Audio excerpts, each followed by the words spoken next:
બાપા સીતારામ ખેડૂત ભાઈઓ, હવે આપણા એક કસ્ટમર છે એ આવ્યા છે આપણી પાસે ઝટકા મશીન રિપેરિંગ કરાવવા.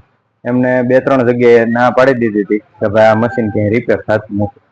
તો હવે આપણે એના જ મોઢે આપણે એના રિવ્યુ સાંભળીએ.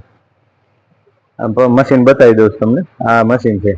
શું નામ તમારું? મારું નામ બાબલુભાઈ લાખાભાઈ, સાભાડ ગામ, ગાંડલા, દરબાર, કાઠી દરબાર. હા. અને અમારે તાલુકો સાવરકુંડલા, જિલ્લો અમરેલી. હા. અમે જ્યાંથી ગાંડલા થી આવ્યા છીએ, અમે રાજુલા બતાવ્યું હતું, વીજળી બતાવ્યું હતું. હા. અમને ક્યાં એમ કીધું આ ઝટકા મશીન રિપેર થાય એમ નથી, આને તમે ફેંકી જો એમ, ભંગાર માં આપી જો એમ. અત્યારે અમે આ ભાઈ પાસે અમે મોબાઈલમાં રીલ જોઈને અમે આવ્યા છીએ.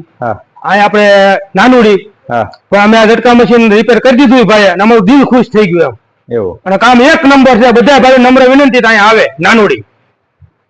હવે હું તમને એનો પાવર કેટલો કાઢે, શું છે શું નહીં, એ પણ તમને બતાવું છું. હવે એ ચાલુ કરીને બતાવે છે. ચેક કરો તો ચાલુ કરો.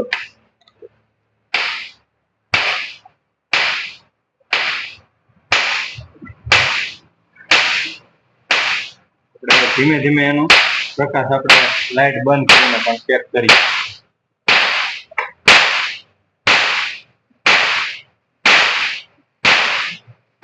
એક નંબર કામ છે ભાઈ. બધા ભાઈ નમ્ર વિનંતી નાનુડી આવે. પ્રકાશ પણ નથી આવતો, એટલો પ્રકાશ કાઢે છે કે પ્રકાશ પણ નથી દેખાતો, ખાલી અવાજ જ આવે, એટલો પ્રકાશ આવે. નહીં, દિલ ખુશ થઈ ગયું. અને સસ્તા ભાવમાં આવે એમ. ખાલી 800 રૂપિયામાં મશીન અત્યારે 15,000 નું એવું કરી દીધું. હવે તો બધા ખેડૂત ભાઈઓને કે ભાઈ બીજે છેતરાય નહીં, અને જે પણ કોઈ ખેડૂત ભાઈઓ આવે તો ટાઈમ લઈને આવવું. અમે અત્યારે ડીએસ ને આવ્યા છીએ તો એ ભાઈ અમારું જયારે કામ કરી દીધું, એ બંધ કરવા ટાઈમે. અત્યારે તમે જોઈ શકો છો અંધારું બંધ કરવાના ટાઈમે અમને કામ કરી દીધું. અને બીજું એ કહેવાનું કે આવો તો ટાઈમ લઈને આવજો, કારણ કે મારી પાસે રિપેરિંગ વાળા બહુ ઝાઝા આવે છે અને લાઈન પણ રહી છે રિપેરિંગની.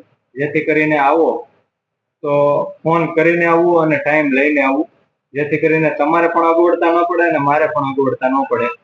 બાપા સીતારામ. બાપા સીતારામ.